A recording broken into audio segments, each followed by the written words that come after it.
Bien. Bonjour à tous. Je suis heureux de voir un auditoire pas tout à fait rempli depuis le 13 mars où j'ai quitté les auditoires ici. Donc c'est le premier que je revois depuis bientôt 6 mois. Ça fait 6 mois que le 13 mars a eu lieu. Alors de quoi on va vous parler aujourd'hui? En tout cas dans mon cas, une idée à creuser pour un monde connecté. Alors votre prof d'histoire vous l'a dit, toutes les sociétés d'Homo sapiens, sont toutes basées sur les minerais, les techniques et les produits, avec les différents âges de la pierre.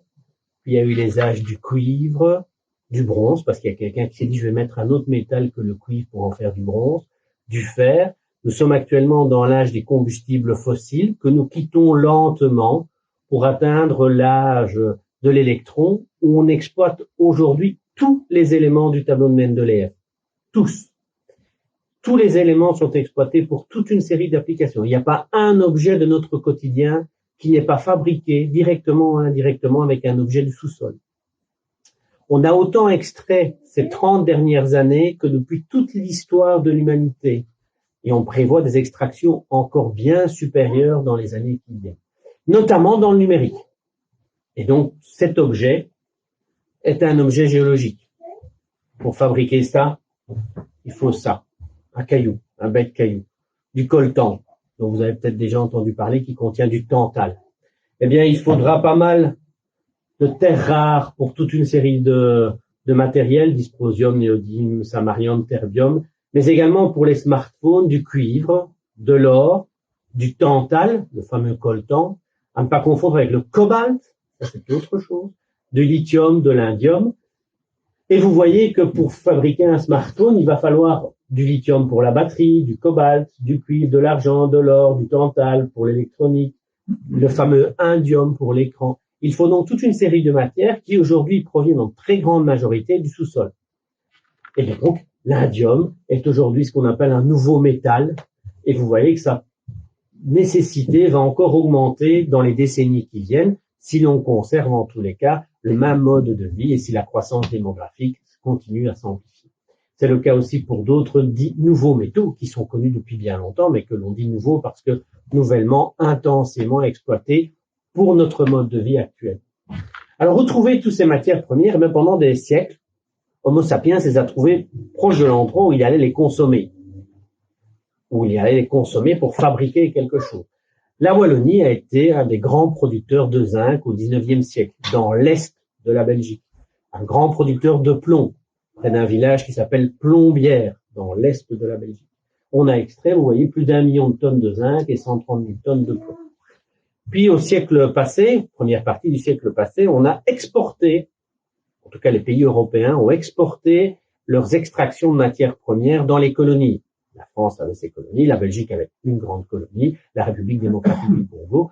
Et donc pour le citoyen européen, cette affaire d'extraction du sous-sol, c'est des affaires dans un pays très éloigné, on s'en occupe pas bien, et avec des régimes politiques bien différents des autres, c'est pas notre affaire. Donc, au début du à la fin du XXe siècle, début du XXIe siècle, on se retrouve avec des extractions qui, comme vous le voyez, avec des ronds, et plus le rond est grand, plus il y a d'extraction. Quand c'est vert, c'est à ciel ouvert. Quand c'est rouge, c'est souterrain. Quand c'est blanc, c'est mixte. Et vous voyez qu'il y a beaucoup d'extractions, mais très peu en Europe de l'Ouest. C'est la situation en 2003. Et si vous regardez de 1957 à 2020 l'évolution du cours du cuivre en euros par tonne, les décennies passant, vous voyez qu'en effet, jusqu'à la fin du siècle passé, début de ce siècle, les cours sont en baisse progressive, générant de très bas investissements dans les prospections, on en recherche peu, et générant, et ça c'est important pour l'université, une faible capacité à former les gens, donc des ressources humaines qui sont peu présentes. Les deux mis l'un dans l'autre, quand la demande va être très forte au début du XXIe siècle, l'offre ne peut pas suivre. Les cours augmentent très fort, 4 fois plus en quelques années. Les cours du cuivre, mais les cours de tous les autres métaux utiles, notamment pour le numérique. Et donc, de 2003, 2009, 2010, 2011, vous voyez qu'il y a une forte intensification des lieux, des sites où on extrait des matières non renouvelables du sous-sol. Retrouvons ces matières aujourd'hui dans deux grandes types d'extraction. Vous connaissez tous les compagnies minières, les majors, les grandes multinationales qui ont des intérêts économiques, qui depuis un petit temps essayent d'améliorer leurs conditions environnementales. C'est surtout hors de l'Europe qu'on va retrouver ces matières.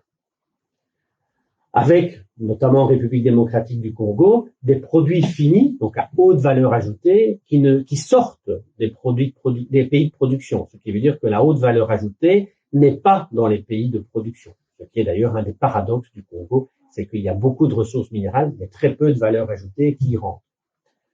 Alors, à quoi ça ressemble? Et ici, vous êtes dans une de ces mines, non pas au Congo, mais en Afrique, et vous voyez ici, c'est tout noir. Quand c'est tout noir comme ça, c'est du cobalt ou du manganèse. Ici, c'est du manganèse. Et vous voyez qu'il y a des extractions, parfois avec une technologie intense, parfois avec une technologie un peu plus faible, avec des mineurs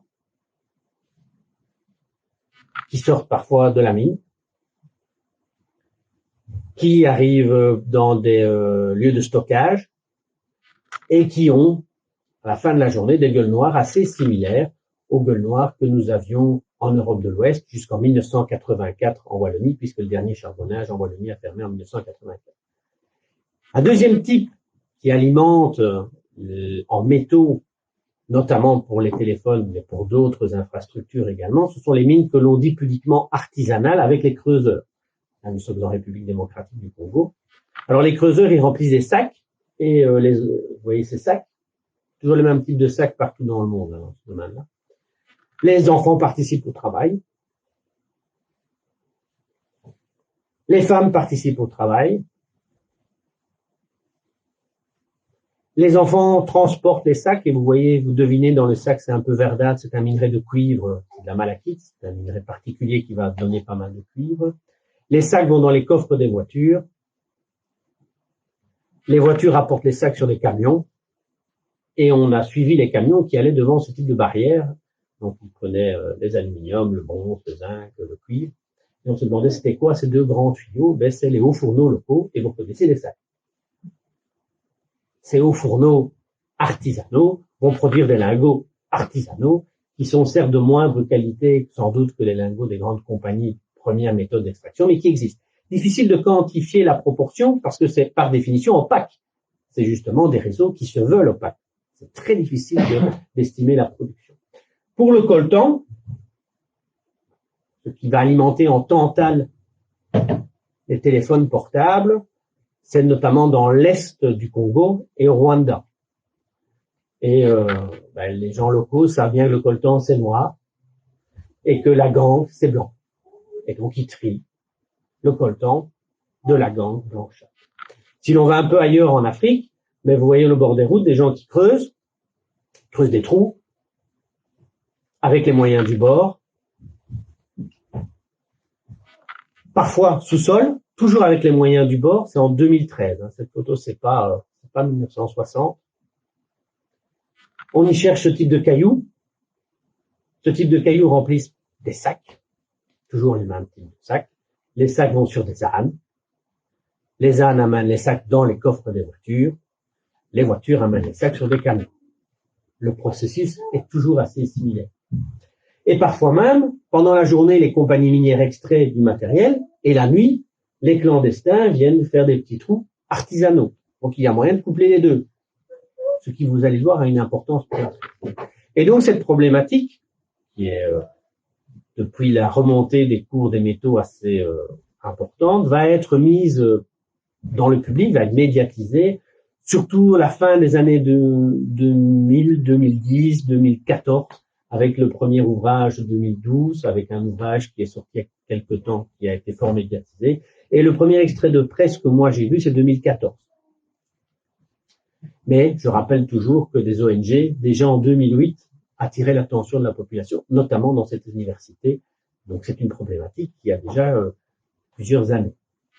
Alors l'avenir, parce que ça c'est le constat, vers quoi allons-nous? Vous êtes bien conscient que cette problématique part des ressources aux réserves géologiques, l'exploration, le développement, le mining, le process, tout ce qui est métallurgique, tout ce qui est process, jusque la production d'un produit, dans le cas qui nous occupe ici, une voiture. C'est tout ce cycle, l'ensemble pouvant être recyclé, en tout cas certains métaux pouvant être recyclés, recollectés, pour retourner dans le processus métallurgique. Donc on va voir dans certaines étapes vers quoi on peut avancer. Alors, première chose, est-ce qu'on a toujours besoin de tout ce qu'on a? Question, je n'ai pas de réponse. Est-ce que tous ces besoins sont nécessaires? Si c'est le cas, et si le mode de vie reste le même, on va en effet avoir besoin de plus en plus de ces métaux.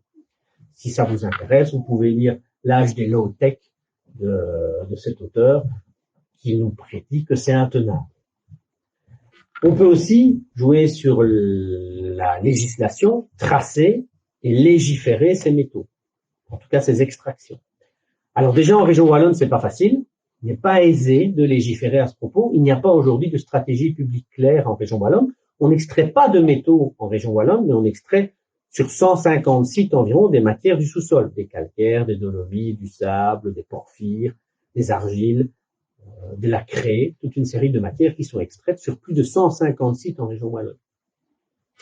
Alors c'est encore plus difficile lorsqu'il s'agit de ce type de cailloux, qui, comme je vous le disais tout à l'heure, peuvent être en journée extraits par des grosses machines pour les compagnies minières, et le même caillou peut être extrait pendant la nuit. Il n'est pas facile de différencier, si vous voulez tracer ce matériel avec des machines qui aujourd'hui existent depuis une dizaine d'années. Vous pourrez savoir le contenu chimique de ce caillou. C'est pas facile de savoir si ce caillou, je l'ai extrait en l'achetant à un creuseur pendant la nuit, ou si je l'ai obtenu en allant dans le godet de la machine qui l'a extrait pendant la journée. C'est le même filon, c'est le même caillou. Ces cailloux, en plus, peuvent être mélangés. Et ces cailloux peuvent être transportés.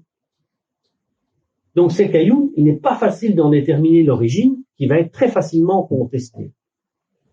On peut jouer sur le recyclage. On doit jouer sur le recyclage dans les décennies qui vont venir. Alors recycler, ça a l'air facile, mais ça ne l'est pas. 4 petites considérations de recyclage que je voudrais vous donner. Tout d'abord, il faut créer le gisement. Alors pour les téléphones portables, une étude de Récupel assez récente montre que seulement 8% des téléphones mobiles sont aujourd'hui récupérés. Alors ceux qui voient la bouteille à moitié vide se disent c'est pas beaucoup, ceux qui voient la bouteille à moitié pleine disent c'est super, il y a moyen de faire mieux, on a 92% de marge de manœuvre. Mais c'est pas perdu parce que quand on a commencé à faire le recyclage des sacs bleus, ce qui aujourd'hui nous paraît évident, c'était pas simple non plus. Aujourd'hui, ça nous paraît relativement aisé, relativement naturel de mettre certains déchets dans des sacs bleus, d'autres déchets dans d'autres sacs. Donc, tout espoir n'est pas perdu. Si vous voulez recycler un appareil, le grand danger du recyclage, c'est quand il y en a beaucoup, quand il y a des diversités importantes, mais des quantités faibles. Alors voici une étude de l'ULG sur le nombre de métaux en moyenne dans un téléphone portable, 52. Vous voyez qu'il y a 3 colonnes, et la première colonne, ce sont en grammes. Donc vous avez du fer, 4,72 grammes, du cuivre, du cobalt, du zinc, du nickel, et vous voyez qu'il y a autres 0,59 grammes. Les autres, ils se comptent en milligrammes, 1000 fois moins qu'un gramme. Donc vous avez en effet du chrome, 156 milligrammes, du manganèse, du titane, du palladium, de l'or, du bismuth, etc. Et puis il y en a encore quelques milligrammes qui constituent les autres. Et là, vous avez en milligrammes, et cette fois-ci, 0,66 milligrammes de tantale, le coltan dont je vous parlais tout à l'heure. Mais ça représente 0,66 milligrammes. Donc vous voyez qu'il y a une diversité d'éléments chimiques, mais qui sont en très petite quantité. Et ça, c'est très dur à recycler. Ça demande beaucoup de process. Et donc, vous voyez le schéma que je vous montrais tout à l'heure, le lithium, le cobalt, et vous voyez le pourcentage de recyclage dans ces téléphones. Pour certains métaux en verre, c'est plus de 50%, parfois beaucoup plus que 50%, mais pour de nombreux métaux, c'est moins de 1%. Parce que c'est pas facile de recycler quand il y a ce type d'infrastructure. Troisième partie, que lorsque vous avez un recyclage dans des infrastructures comme Umicore, ici en Belgique, le taux de recyclage est relativement bon parce qu'on fait ce qu'on peut. C'est pas le cas partout, évidemment. Recycler, ça demande une infrastructure. Et recycler, il y a toujours une perte. Ainsi, le calcul est assez simple. Si vous recyclez quelque chose à 90%, ce qui est excellent, au premier recyclage, vous aurez 90%. Au deuxième recyclage, vous aurez 90% de 90%. Il vous restera 81% du départ. Au troisième recyclage, vous aurez 90% de 81%, 73%. quatrième recyclage, cinquième recyclage, sixième recyclage, et au septième recyclage, vous êtes en dessous de la moitié de ce que vous aviez au début. Pourtant, vous avez recyclé à 90%. Donc, chaque fois qu'il y a un cycle de vie, on recycle à 90%, et bien après 7 cycles de vie, vous avez moins de la moitié. Alors que vous êtes parti de 90%, ce qui est excellent. Hein. Mais malgré ces petites remarques, la Wallonie a misé et mise et doit continuer à miser sur ce recyclage qui, comme on l'a vu pour d'autres aspects, les sacs bleus, va certainement s'améliorer dans les années qui viennent. Autre aspect de ce cycle, c'est exploiter et exploiter mieux. Alors exploiter mieux, ça passera par une analyse de cycle de vie complet, le plus complet possible, pour une ressource élaborée à partir de toute une série de paramètres dont certains sont relativement faciles à quantifier, d'autres non. C'est pas facile de quantifier les aspects sociaux liés aux creuseurs artisanaux que je vous ai montré tout à l'heure. Ça ne se quantifie pas facilement. Et on peut aussi exploiter ailleurs et revenir à des exploitations proches des marchés. Donc revenir à des exploitations là où il y a de la réserve géologique. Par exemple en Europe, ce qu'on a abandonné au 19e siècle. Pourquoi revenir en Europe et créer donc des circuits courts, ce qui est très dans le domaine du développement durable et de l'économie circulaire, des circuits courts? Eh bien, pourquoi ne pas exploiter proche des marchés, proche d'où on les exploite, où on les fabrique? Deux raisons à cela. Ça a un coût et un impact, un coût financier et écologique. Et ça a aussi un impact au niveau de la dépendance de l'Europe dans toute une série de ces métaux. Et vous voyez que l'Europe a décrit depuis bien longtemps que nous étions totalement dépendants de l'étranger. Pour d'autres domaines récents, on s'en est d'ailleurs assez vite rendu compte ces 6 derniers mois.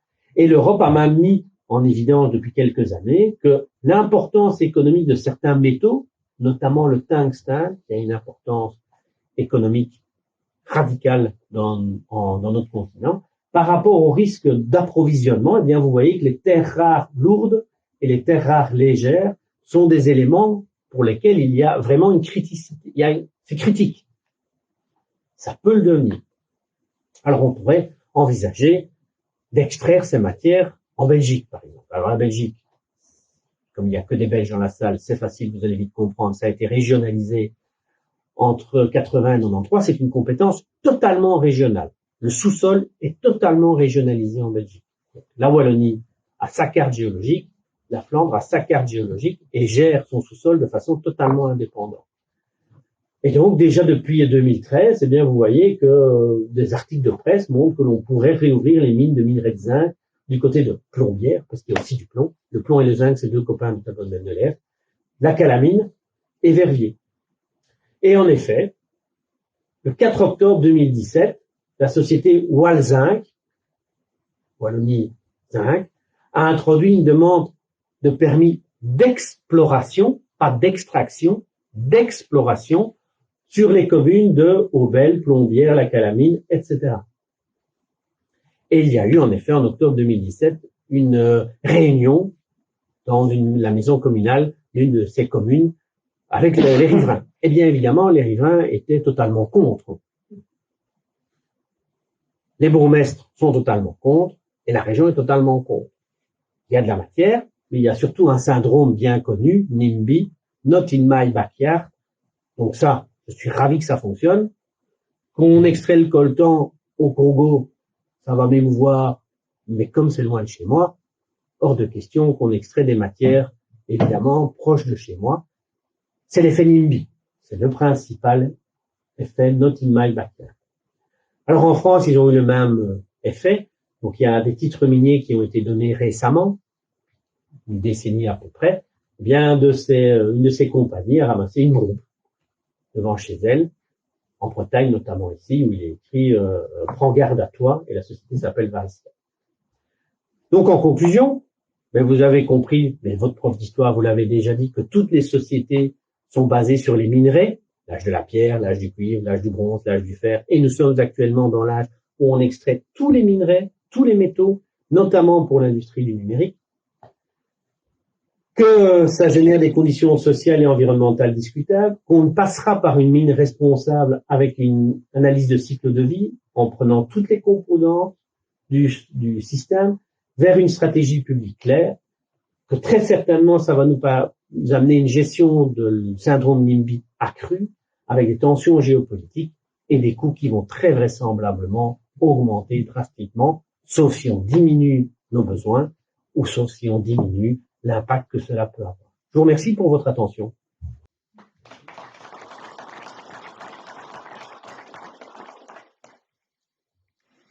Il y a également des filières pour les composants électroniques qui sont basées sur des matériaux organiques qui se développent.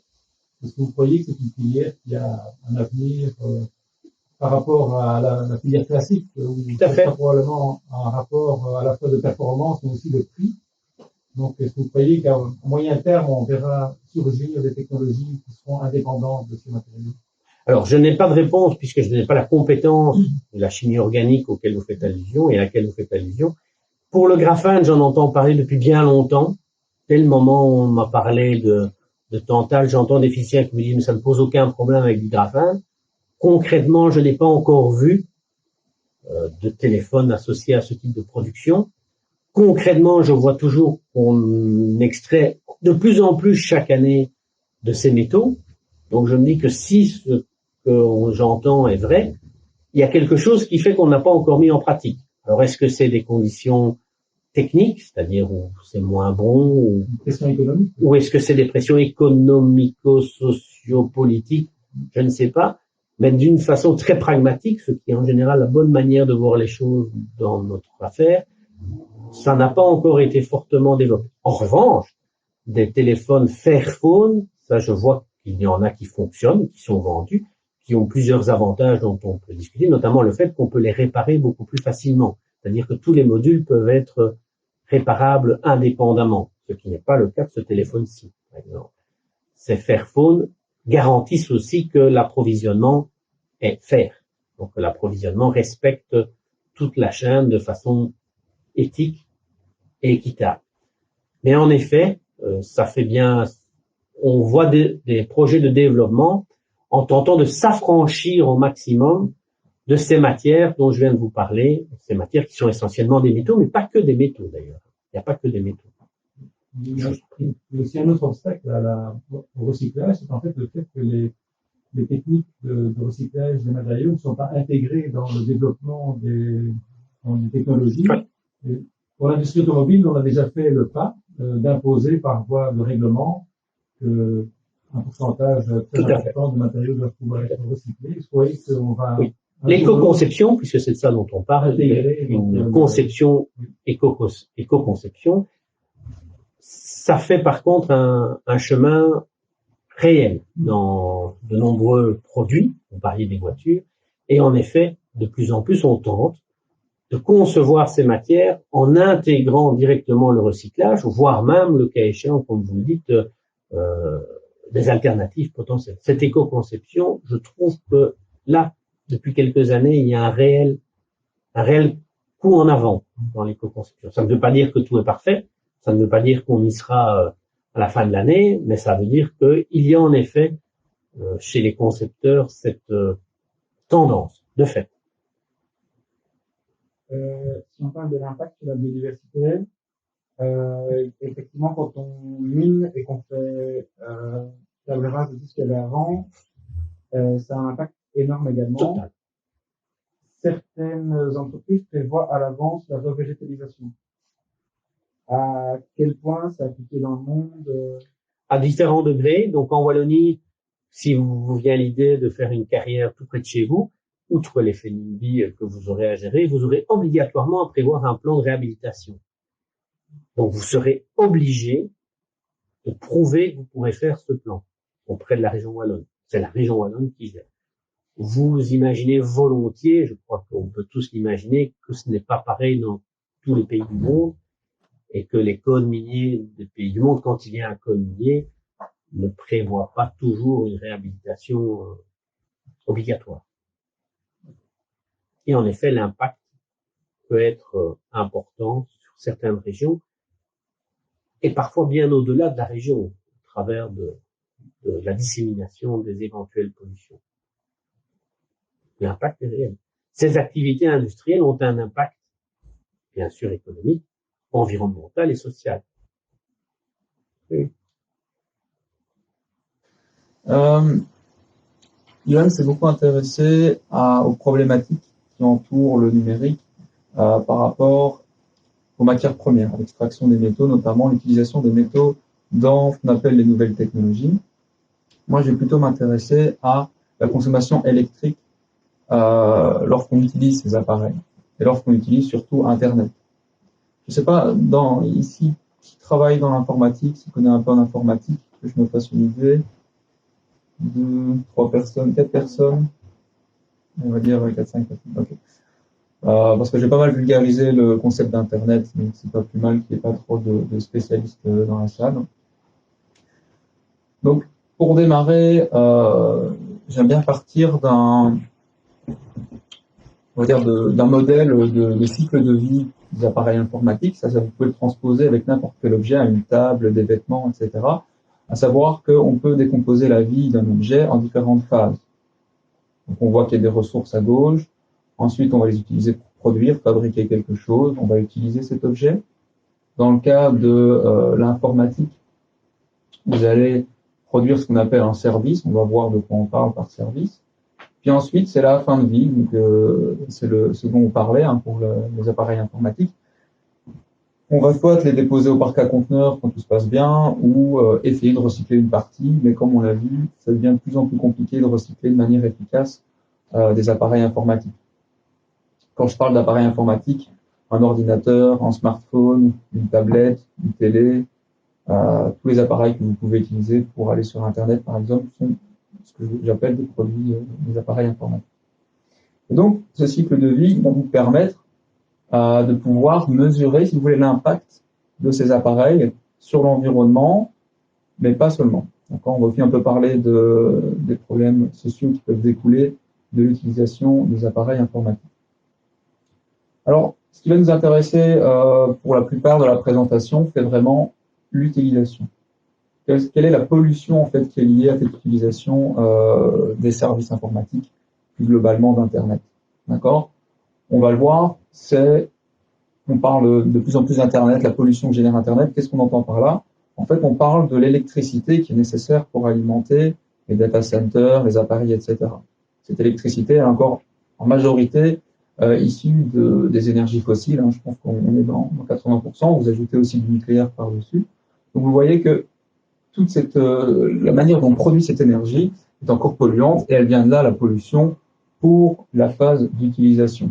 Il y a d'autres problématiques pour la production, la fin de vie. On a un peu discuté avec Johan. On y reviendra. Alors, quand je parle de services informatiques ou de services rendus par Internet, ben, je pense à tout ça. Donc là, j'ai mis des logos de choses normalement qui devraient vous parler. Vous avez de la vidéo ici, vous avez de la musique, les réseaux sociaux, les systèmes de stockage, tout simplement votre navigateur, enfin votre moteur de recherche. Et de plus en plus, donc ça s'est amorcé avant le confinement, mais ça s'est amplifié, c'est tous les outils qui vont vous permettre de travailler donc en ligne, comme Teams, Smart School pour les élèves, Office 365, très répandu maintenant de plus en plus dans les entreprises. Il y en a énormément d'autres, et ça vous donne un aperçu. Donc, tout ça, ce sont des services qui sont fournis, on va dire, grâce à Internet. On utilise de plus en plus, de moins en moins, on va utiliser des choses qui sont directement installées sur vos ordinateurs, et de plus en plus, on va vers des services de ce type-là. Savoir que les applications que vous avez sur votre smartphone communiquent constamment avec Internet, c'est pas parce qu'elles sont installées sur votre smartphone qu'elles n'utilisent pas Internet, bien entendu. Et donc, on va s'intéresser à qu'est-ce que ça consomme comme énergie, ces services, et plus globalement Internet. Donc, avant d'entrer dans on va dire dans tout ce qui est mesure d'impact, j'aimerais bien simplifier Internet à l'extrême pour les personnes qui n'auraient pas une vision globale du réseau. Donc, on peut globalement diviser Internet en 3 parties. À gauche, vous avez les terminaux. Donc ça, normalement, c'est ce que vous connaissez, c'est ce que vous utilisez. Un ordinateur, un smartphone, une tablette, une console de jeu, une télé, un frigo connecté, une montre connectée. Donc tout ça, ce sont des objets que vous utilisez vous, et vous les utilisez comme terminaux pour bénéficier, si vous voulez, des services que vous retrouvez sur Internet. Donc ça, c'est les choses que vous connaissez. Ensuite, vous avez le réseau. Le réseau, c'est ce qui vous connecte entre vous et ce qui vous permet d'atteindre les fameux data centers. La partie du réseau que vous connaissez, c'est la box Internet que vous avez chez vous, d'accord, ou alors le Wi-Fi sur lequel vous vous connectez, la 4G, ce genre de choses. C'est la partie du réseau que vous pouvez visualiser, mais c'est beaucoup plus complexe que ça, on va le voir juste après. Et la troisième partie, c'est les fameux centres de données. On va généralement, comment dire, mettre une image de nuage comme ça autour d'Internet. Hein. Vous avez peut-être déjà entendu le terme de cloud, etc. C'est justement parce que c'est assez nébuleux, si vous voulez, ce concept Internet. Personne ne sait vraiment ce qu'il y a derrière. Et donc, on imagine ça comme une espèce de bulle avec tout ce qu'il y a, tout ce qu'il faut dedans. Et en fait, c'est tout simplement des centres de données. Alors, les centres de données ou les data centers, qu'est-ce que c'est? C'est juste des ordinateurs qu'on va empiler et des ordinateurs qui ont un objectif bien spécifique. D'accord? Ils sont spécialisés pour une tâche bien précise. Stockage d'informations, calcul pour tout ce qui est intelligence artificielle, blockchain, etc. Donc, ce sont vraiment des ordinateurs, pas pour un ordinateur que vous utilisez chez vous, mais un ordinateur assez puissant qui est dédié à une tâche précise. Pour des raisons d'optimisation, on va tous les mettre dans des énormes bâtiments, une espèce de hangar comme ça. Et effectivement, il y a des véritables problématiques pour la consommation électrique à la fois des appareils, mais aussi du refroidissement. Pour refroidir ces appareils qui fonctionnent très mal quand il fait trop chaud. Et donc tout ça consomme beaucoup d'énergie. Et c'est pour ça que les data centers sont souvent pointés du doigt comme la partie d'Internet qui consomme vraiment beaucoup d'électricité. On va pas rentrer dans les détails ici, mais ça, c'est une représentation de ce que je vous montrais ici, le petit tube du réseau. Donc il faut bien comprendre que quand on a décidé de lancer Internet, l'objectif, l'idée de base d'Internet, c'était de connecter chaque appareil entre eux. C'est-à-dire que n'importe qui ici pourrait communiquer avec son ordinateur, avec celui d'un autre. D'accord? Donc ça, c'était l'objectif d'Internet. Et qu'est-ce que ça a donné? Ça a donné un réseau complexe, si vous voulez, d'ordinateurs, d'autres serveurs qu'on appelle routeurs, qui vont devoir rediriger tout le trafic. D'accord? Donc, ça commence chez vous avec votre box, puis ensuite ça va aller sur une borne de votre fournisseur Proximus par exemple dans la rue. Cette borne, elle va aller dans un autre, on va dire centre pour rediriger le trafic de votre provider qui va gérer le pays, puis après vous allez avoir une liaison avec un autre pays, potentiellement des liaisons entre continents. Ça on parle de câbles, comment dire, dans la mer. Donc on a réellement tiré des câbles dans l'océan pour pouvoir relier à Internet des continents entre eux. D'accord? Donc tout ça, évidemment, ça consomme aussi de l'énergie. C'est un peu comme un système pour le téléphone, si vous voulez. Si vous voulez téléphoner à quelqu'un à l'autre bout de la planète, vous dites bien que l'appel, il va devoir d'abord passer par toutes sortes d'interfaces qui vont rediriger vers le bon endroit. Donc toute cette partie consomme évidemment beaucoup d'électricité également. Du coup, comment est-ce qu'on peut déterminer la consommation en énergie d'un service Internet? Vous allez avoir 3 critères. Alors, évidemment, le premier critère, c'est la quantité d'utilisateurs. Vous notez bien que Facebook va consommer plus d'énergie parce qu'ils ont énormément d'utilisateurs. Il y a plus de gens qui vont aller sur Facebook, sur votre blog privé où vous allez mettre les photos de vos vacances. Donc, évidemment, ça, c'est un premier critère. Deuxième critère, c'est la quantité de données à transférer. Donc, vous avez tous déjà utilisé un ordinateur. Vous savez qu'une photo, ça va plutôt peser 1 méga et un film, plutôt 1000 mégas. Vous voyez des ratios énormes sur le type de fichier. Donc, évidemment, si vous utilisez une plateforme pour regarder un film en haute définition, ça va consommer beaucoup plus d'énergie que si vous allez juste écouter une musique, par exemple, pour regarder une photo ou consulter une page. Donc, le type de service et donc la quantité de données que va utiliser le service va déterminer également l'énergie nécessaire et puis l'efficacité. Donc, ça, c'est comme pour n'importe quelle autre technologie. Pour le même service, on va avoir une efficacité différente et donc ça va aussi jouer sur la quantité d'énergie qui sera consommée. Donc ça, ce sont les critères. Alors maintenant, on va voir les tendances. Donc vous voyez qu'il y a la quantité d'utilisateurs, le type de données et on va retrouver des tendances. Première tendance, ça c'est la quantité de trafic qu'il y a sur Internet. Donc, je rappelle, plus il y a du trafic sur Internet, plus on a besoin d'appareils pour gérer ce trafic et plus ça consommera d'énergie. Donc ça, ce sont des prévisions pour 2022. Vous voyez, entre 2017 et 2022, on va vraiment faire x3 au niveau de la quantité de données qui va transiter. Donc c'est vraiment considérable. Et donc, au niveau de la quantité d'énergie, on est plus ou moins sur les mêmes ratios. Donc on va vraiment devoir mettre plus de data centers, plus d'appareils pour router ce genre de requêtes, etc. Donc ça, c'est la première tendance qu'on observe. Deuxième tendance, c'est le nombre d'appareils connectés. Donc, on va avoir de plus en plus d'appareils qui vont pouvoir se connecter à Internet. Le premier phénomène qu'on a eu, c'est l'apparition de tous les appareils, je veux dire périphériques, comme les smartphones, les tablettes. Donc, avant, chacun avait son ordinateur chez soi. Maintenant, chacun a son ordinateur, plus un smartphone, peut-être une tablette. Votre télé, maintenant, elle est connectée sur Internet. Peut-être certains d'entre vous ont des montres connectées. Donc, vous voyez que le nombre d'appareils pour une même personne va augmenter. Et donc, chaque appareil va nécessiter de nouveau d'ajouter plus de périphériques réseau pour pouvoir gérer tout ça. Autre phénomène, c'est également l'apparition de ce qu'on appelle les machine-to-machine. Donc ça, pour ceux qui s'intéressent un peu à ça, c'est les objets connectés. C'est les objets qui vont communiquer sur Internet, pas forcément les objets avec lesquels vous allez directement interagir. Je sais pas, moi, un frigo connecté, par exemple, c'est peut-être pas un exemple encore très courant, mais de plus en plus des caméras. C'est peut-être un exemple beaucoup plus réaliste. De plus en plus de caméras sont connectées à Internet pour que vous puissiez contrôler à distance. Et ben ça, ce sont des choses qui vont aller ajouter encore du trafic sur Internet. Dernier phénomène, c'est que de plus en plus de monde ont accès à Internet, tout simplement. Nous, ça nous paraît acquis depuis des années. Mais pour certaines personnes dans le monde, c'est des choses qui sont nouvelles.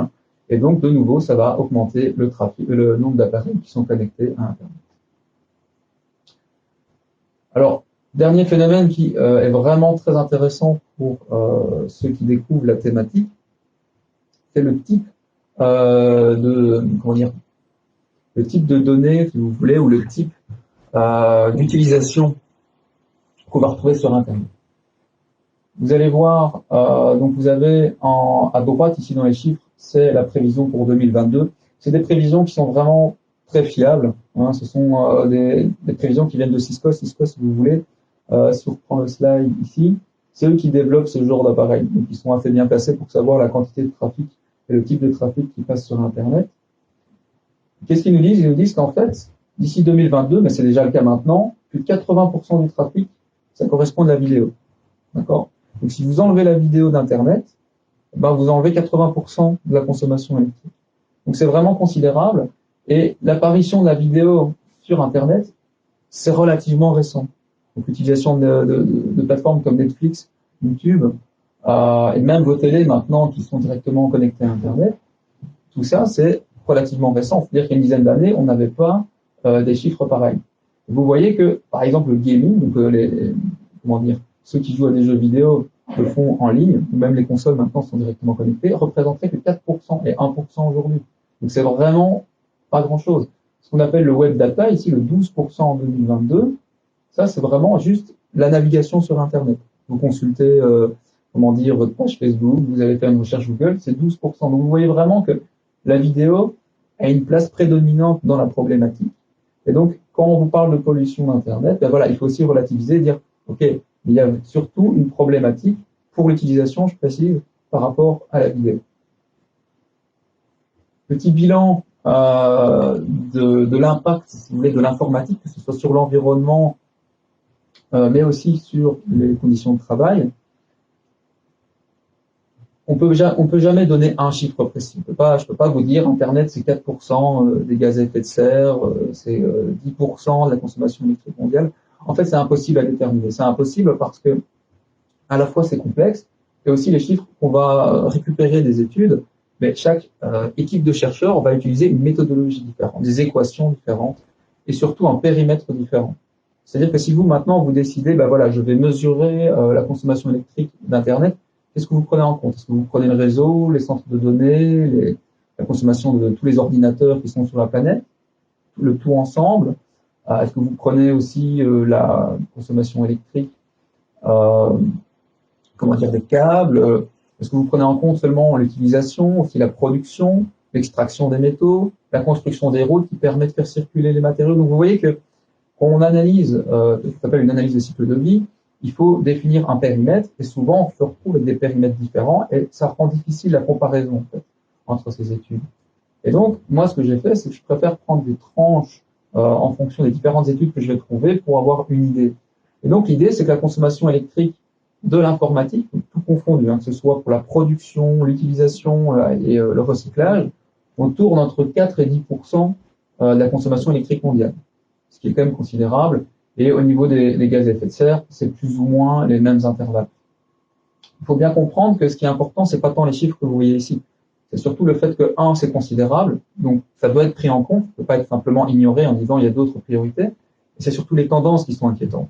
Parce que ces tendances, je les ai pas mises ici, mais on part plutôt, si on continue, si vous voulez, cette espèce d'ascension, on tourne plutôt autour des 25% d'ici 2030. D'accord? Bon, évidemment, c'est en suivant les courbes actuelles. Donc c'est ça qui doit nous inquiéter plutôt que rester fixe sur un chiffre. Si quelqu'un vous donne un chiffre précis du genre c'est 4%, ne le croyez pas. Enfin, ça dépend. Peut-être qu'il a lu ça dans une étude, mais évidemment, il faut regarder de manière globale. Donc ça, c'est au niveau de la consommation électrique, gaz à effet de serre. Vous avez aussi la problématique des métaux rares, on en a discuté, la gestion des déchets, l'exploitation de la main-d'œuvre. Ça, c'est vraiment à chaque étape du cycle de vie d'un appareil informatique, il y a des problématiques au niveau des conditions de travail. Et quelque chose dont on parle un peu moins souvent, c'est la consommation d'eau. Il faut 50 mètres cubes, je pense, d'après une étude, pour la production d'un seul smartphone. 50 mètres cubes d'eau, de l'eau potable, on va dire, ou de l'eau qui peut être utilisée à des fins plus intéressantes. Donc voilà, donc il y a aussi une consommation d'eau, et c'est pas une problématique qui remonte pour le moment, mais il faut quand même s'en préoccuper. Donc tous ces impacts que je vous montre ici, ce sont des impacts par rapport au cycle de vie de l'appareil. C'est-à-dire que c'est la fabrication, l'utilisation et le recyclage d'un ordinateur. Mais avec cet ordinateur, vous allez faire quelque chose et ça va influencer la société qui vous entoure. Cette influence, elle peut être positive et négative, et ça, c'est très difficile à mesurer, et c'est très difficile aussi à anticiper. Donc, qu'est-ce que ça a comme effet? Donc ça, ce sont les effets négatifs à gauche, positifs à droite. Négatifs, typiquement, vous allez avoir l'effet d'induction ou l'effet rebond, un peu sur différents niveaux, mais c'est le même ordre d'idée. C'est-à-dire que vous allez utiliser des technologies, et après, vous allez avoir des espèces de changements dans la société, et ces changements vont pouvoir avoir des effets, à vous déterminer si c'est positif ou négatif, mais on a de nouveau des problèmes. Typiquement Amazon, on aurait pu se dire, ben voilà, c'est de l'optimisation, c'est-à-dire qu'on va plus devoir aller avec notre voiture chercher un produit dans un magasin, on va l'avoir directement livré chez nous. Donc c'est d'optimisation. Mais d'un autre côté, maintenant, on voit apparaître Amazon qui fournit des services premium avec des avions, etc. Et donc ça a un impact sur l'environnement, mais aussi sur les conditions de travail qui sont non négligeables. Et donc vous voyez que les effets de appelée une nouvelle technologie ou numérique, ça a des effets sur le cycle de vie, donc de manière très concrète physiquement. On doit alimenter en électricité ces appareils, on doit fabriquer ces appareils en utilisant des ressources qui sont non renouvelables, hein, précisons-le, mais ça a aussi un effet sur la société. Et du coup, la question qui se pose maintenant, c'est est-ce que cet effet va pouvoir, donc l'effet positif de la technologie, pourrait compenser tous les effets négatifs? Donc alors, évidemment, les études montrent que non, évidemment, bien au contraire. Pour revenir sur la question, avant que j'arrive à ma conclusion, sur la question de Facebook et d'une étude de Greenpeace qui disait, ben voilà, Facebook c'est très bien, ils utilisent que des énergies renouvelables pour alimenter leur centre de données. C'est vrai. Google c'est pareil. Par contre, je sais pas moi, Twitter ou Amazon, ils s'en foutent. De toute façon, ils ont déjà un impact énorme et donc, foutu pour foutu, ils investissent pas trop là-dedans. Mais bon, c'est pas parce que vous avez un acteur comme Facebook qui sait se payer des fermes d'énergie solaire, de panneaux solaires, que c'est forcément une bonne chose. C'est-à-dire que produire de l'énergie renouvelable comme des panneaux solaires, ça a aussi un coût, ça demande aussi des métaux, et donc la question qu'il faut se poser, c'est est-ce qu'on n'aurait pas pu utiliser cette énergie, toute cette énergie qui alimente des data centers pour autre chose? C'est pareil pour les métaux. C'est-à-dire que la conclusion, c'est de poser la question, est-ce que l'informatique au sens large, le numérique si vous préférez, va pouvoir nous aider en fait dans une transition vers ce qu'on pourrait appeler le développement durable, ou est-ce que ça va plutôt être un frein? En réalité, les différentes études nous montrent qu'à l'heure actuelle, par rapport à l'écosystème numérique actuel, c'est clairement un frein, c'est-à-dire que ça pollue énormément et ça n'apporte pas vraiment de solution. Par contre, Est-ce que ça veut dire qu'on ne doit pas du tout l'utiliser? Ça, peut-être pas.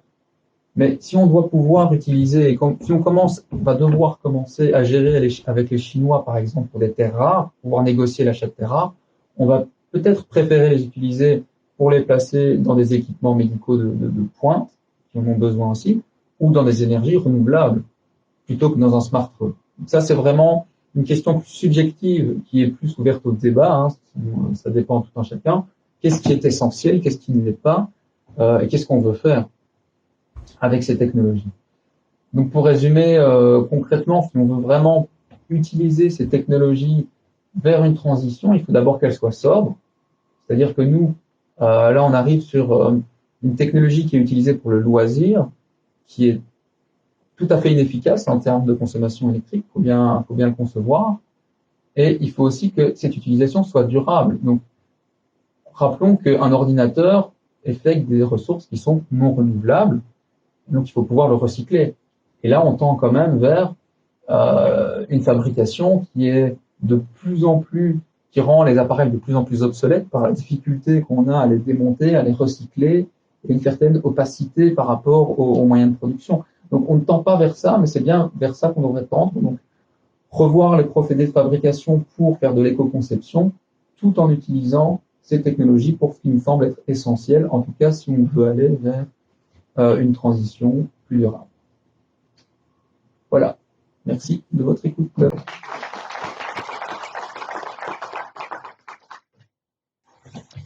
Alors voilà, on a encore un peu de temps pour quelques questions, si vous en avez.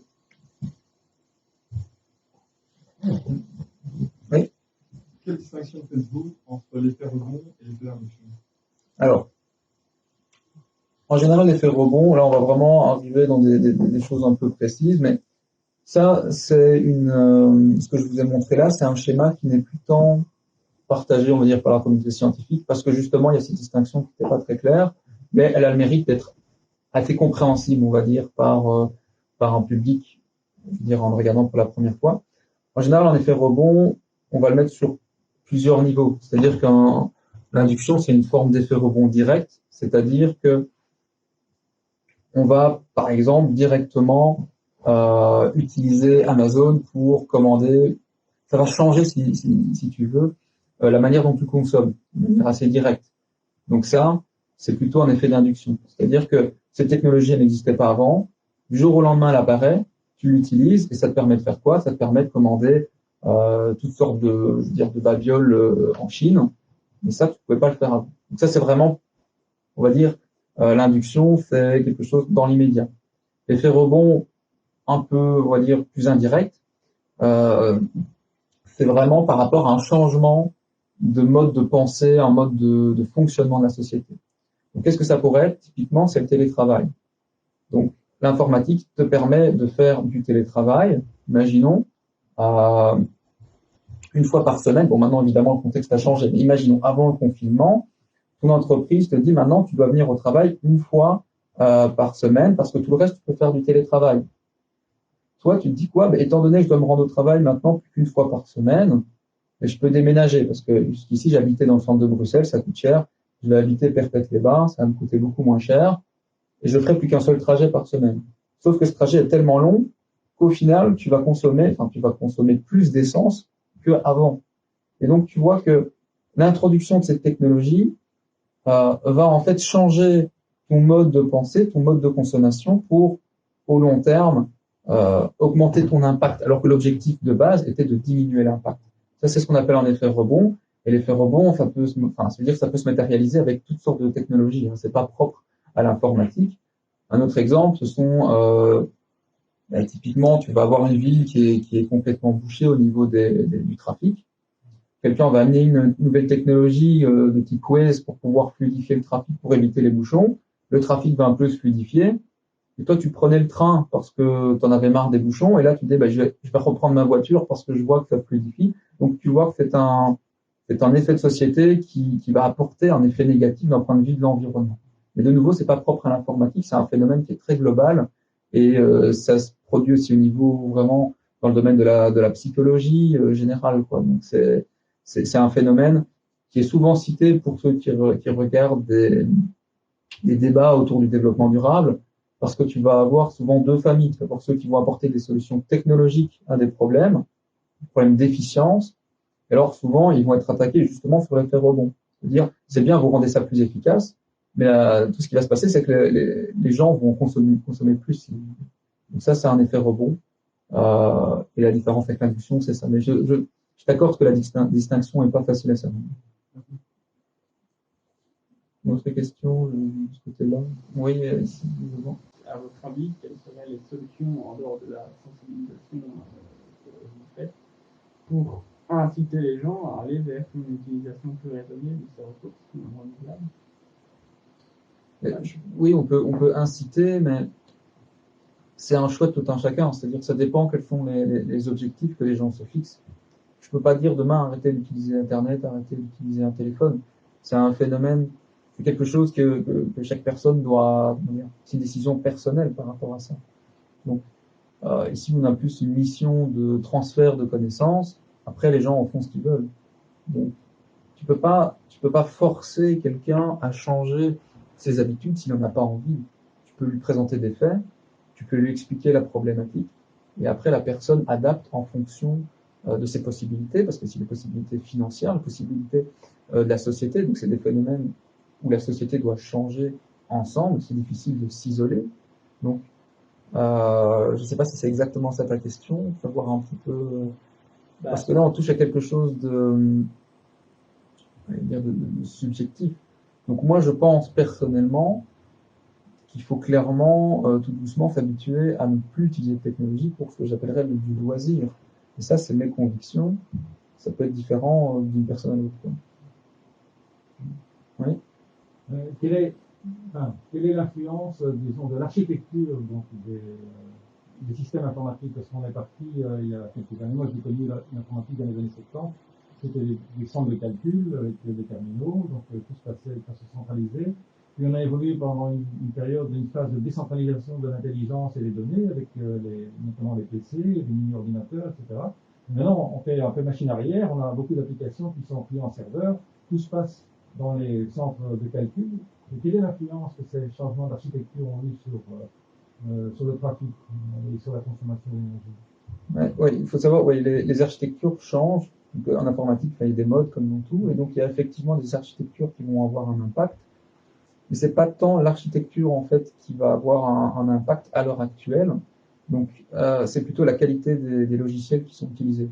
Parce que même si on est sur des clients serveurs, donc même si on va de plus en plus vers des solutions qui sont centralisées dans des centres de données, avec des clients légers, des serveurs lourds, c'est plutôt la qualité des logiciels, parce qu'au final, on continue d'utiliser des logiciels ou des sites web, et pour des raisons financières, on va plutôt avoir des logiciels qui vont être de plus en plus gourmands du point de vue des ressources, qui vont nécessiter des machines de plus en plus puissantes aussi. Donc si on revient justement en arrière, on va prendre un traitement de texte, quelque chose que tout le monde connaît. Un traitement de texte d'il y a une quinzaine d'années remplissait globalement le même objectif qu'un traitement de texte aujourd'hui. Mais les ressources nécessaires pour un traitement de texte aujourd'hui, c'est 70 fois plus de ressources nécessaires. Pourtant, ça fait le même job. Fondamentalement, vous écrivez une lettre, vous mettez un PDF, vous l'envoyez. Et donc, on voit qu'il y a une perte de performance dans tous les logiciels. Et ça, c'est essentiellement pour des raisons économiques. C'est-à-dire qu'on va avoir des équipes de développeurs de logiciels informatiques, on leur demande d'aller vite. Et donc, ils vont coder couche sur couche sans vraiment se préoccuper de proposer quelque chose d'innovant. Donc, ça, plus les changements rapides d'architecture, ça fait un espèce de cocktail où on se retrouve avec un bête site web avec des pages web qui font plusieurs mégas, tout ça pour afficher simplement de l'information qui normalement devrait représenter quelques kilooctets. Et donc c'est vraiment, en tout cas, s'il y a un point dans l'amélioration de l'efficience, c'est plutôt vers la qualité du logiciel qu'il faut se tourner, je dirais, plutôt que l'architecture. Oui. Même philosophie des questions que sur le bien. Bon, ici on parle un petit peu de tout ce qui existe, mais on parle d'un milliard d'utilisateurs solvables, mais demain, milliards d'utilisateurs, qu'ils soient solvables ou non solvables, ce sont des utilisateurs qui vont consommer l'énergie. Ça, vous les avez déjà intégrés. Et comme je vous disais, donc, vous voyez les prévisions qu'on a, donc c'est de plus en plus d'utilisateurs, de plus en plus de trafic. Les chercheurs ont été un peu plus loin que 2022, ont été jusque 2030, avec effectivement une explosion du nombre d'utilisateurs. Si on suit les courbes, de nouveau, c'est pas propre à l'informatique, c'est-à-dire que, j'aime pas ce mot, mais le développement de certains pays fait en sorte qu'on a une demande d'Internet, une augmentation d'objets connectés qui va vraiment exploser si on suit les mêmes tendances. Donc si on suit les mêmes tendances, en 2030, on va vraiment avoir, on va dire, un Internet et un parc informatique qui sera considérable, qui représentera réellement un impact considérable. Et de nouveau, ça dépend si les courbes continuent comme elles vont démarrer ici. Donc ça, c'est de la spéculation, je ne peux pas vous dire... Oui, mais d'accord. Mais par exemple, bon, nous pouvons faire un comparatif selon les années 50, 60. American Way of Life. On ne peut pas aujourd'hui, parce que nous sommes en Europe, parce que nous avons une idée, parce que dire à venir, puisque dire à 5 ou 6 milliards d'individus, vous ne pouvez pas avoir accès à notre ordre de vie. Ils n'accepteront pas, ils vont le faire. Donc, je pense qu'il faut de toute façon, pas leur dire, il faut pas leur dire, c'est pas la question. C'était justement mon point, c'est de dire qu'il y a un phénomène, c'est vrai pour d'autres produits de consommation. Donc il ne s'agit pas de dire à telle ou telle personne, tu dois faire ça, toi tu ne dois pas faire ça. C'est expliquer que globalement, c'est le monde qu'on a construit. Mais pour moi, l'important, c'est plutôt d'expliquer qu'il ne faut pas se laisser avoir par un certain discours, parce qu'il y a des lobbies en informatique comme dans tous les secteurs, et ces lobbies, si vous voulez, on rebondit sur le concept de développement durable en disant « Ah ben nous, on a la solution, les télécommunications ». Et donc, les lobbies sont très actifs dans ce secteur-là et vont apporter clé sur porte pour chaque objectif de développement durable de l'ONU ou pour chaque problématique des technologies, et voilà. Donc c'est ça, moi j'ai plutôt envie de dire, attention à ce discours-là, c'est clairement pas une solution. Mais voilà, après, ce que les gens et les nations vont faire de la technologie, ça c'est à eux, c'est vraiment une problématique géopolitique globale, mais il faut au moins que les gens soient informés sur le fait de nuancer cette technologie. La technologie, clairement, c'est pas elle qui va changer la donne, elle a son propre impact. Elle reste intéressante d'une certaine manière, mais pas dans la manière dont on la conçoit. C'est-à-dire que c'est pas forcément des plateformes Netflix qui vont révolutionner quelque chose. Au final, ce sont des films, une plateforme un peu différente. Par contre, il reste des choses en informatique qui sont intéressantes. Donc, ce qui est très important, c'est de comprendre comment fonctionne Internet, ce genre de service, mais pas forcément donner un discours moralisateur sur l'utilisation qu'on en fait, loin de là.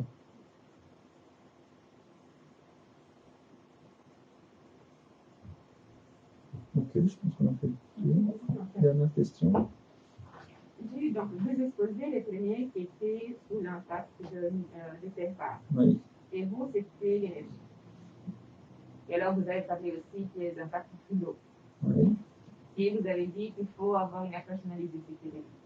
Mais à un certain moment, il faudra quand même choisir une pondération. Est-ce que je vais plutôt minimiser les TFA? Est-ce que je vais plutôt minimiser la consommation d'énergie, etc. Est-ce qu'il y a un consensus pour pouvoir pondérer les différents aspects environnementaux qui sont différents? Alors, en consensus, je ne sais pas. En général, hein, mais c'est vraiment très tranché comme chiffre, mais en général, on est plutôt sur du 50-50 par rapport à l'impact, si vous voulez, entre la production et la consommation. Donc ça, c'est assez récent. Avant, la production avait un réel impact, mais maintenant, avec l'apparition et je veux dire, les data centers qui se multiplient, la consommation en électricité des data centers est vraiment en train de reprendre le dessus sur la problématique. paradoxalement, les appareils que vous utilisez maintenant, donc vous, les appareils terminaux, consomment beaucoup moins d'électricité qu'avant. Donc avant, on avait des PC, des belles tours qui consommaient bien. Les appareils, maintenant, ils consomment moins, mais derrière ces terminaux, comme je vous disais, il y a Internet qui, lui, consomme de plus en plus d'électricité. Je pense que c'est des problématiques qui sont fort différentes, parce qu'au niveau, la problématique des métaux ne touche pas que l'informatique. C'est vraiment une problématique qui est globale, qui est très critique. Alors que la consommation, si vous voulez, des data centers, on est plus sur une problématique de gaz à effet de serre. On parle souvent de gaz à effet de serre parce que forcément, on consomme encore beaucoup d'énergie fossile pour alimenter tous ces data centers. Donc, je dirais que naturellement, on va avoir des équipes de chercheurs qui vont s'intéresser à une ou l'autre thématique. Mais le consensus, voilà, c'est, je veux dire, presque multidisciplinaire comme problématique. Il y a aussi tous les aspects, parce que là, on parle d'aspects environnementaux. Les aspects sociaux sont aussi une partie qui est très, très problématique de tout le secteur de l'informatique. Que ce soit de l'extraction des minerais, aux usines de fabrication, vous avez retrouvé en Chine, et les déchets qui finissent au Ghana. Donc, ça a un impact sur les populations qui est considérable. C'est vrai que nous, on a plus tendance à parler des aspects environnementaux parce que c'est quelque chose, je vais dire, entre guillemets, qui est plus mesurable, ce que disait Johan. Hein, donc, une consommation électrique, on peut la mesurer. Les aspects que ça a sur les populations, c'est beaucoup plus complexe, beaucoup plus difficile à saisir. Donc voilà, il y a vraiment plusieurs problématiques et il faut toutes les traiter, mais il faut les traiter à la fois ensemble, mais il faut aussi que les experts travaillent dans leur domaine respectif d'expertise pour pouvoir apporter des résultats qui sont pertinents, quoi. Oui. En fait, on a lancé l'idée, bon, c'était en France notamment, mais d'instaurer un crédit carbone. Parce qu'à terme, la solution ne serait pas d'imposer un critère disons, de crédit, de consommation de ressources informatiques. Parce qu'en fait, quand on le voit, la consommation est pilotée par la demande, qui est croissante, elle est multipliée par le marketing des grandes sociétés. On peut parfois avoir des évolutions technologiques qui vont augmenter l'efficacité, mais malgré tout, les gains d'efficacité sont annulés par la croissance de la demande. Donc en fait, si à un moment donné on veut limiter l'impact à un niveau déterminé, la seule solution c'est de contingenter l'usage. Oui, ça, et c'est une idée vraiment intéressante parce que peut-être que dans 20 ans, 30 ans, on aura la même réflexion qu'on a aujourd'hui, par exemple avec le mazout. C'est-à-dire, oui, à une époque, on avait des abonnements illimités à Internet. C'est-à-dire qu'on pouvait télécharger, la plupart des utilisateurs du ça, on pouvait télécharger à l'infini, etc. Mais c'est pas impossible qu'à un moment, ce soit les États qui disent, vous avez droit à 50 gigas par mois, vous utilisez ça, courant mieux. Oui. Et donc, la pilule ne sera pas facile à accepter, mais ça resterait un moyen efficace de limiter en fait l'utilisation. Et ça permettrait aussi aux utilisateurs de consommer, je veux dire, toutes les informations qu'ils peuvent sur Internet sans être pénalisés, tout simplement en disant, ben moi, je peux regarder X 2-3 films plutôt que 26. Donc, c'est une idée parmi d'autres, mais de nouveau, ça doit être accepté par la population parce que c'est quelque chose qui atteint d'une certaine manière à la liberté qui est déjà préétablie, mais peut-être qui dans 30 ans nous semblera une liberté qui était trop exagérée, comme une époque où on allait utiliser énormément de mazout parce que le prix était abordable. Donc, on peut voir la problématique de cette manière.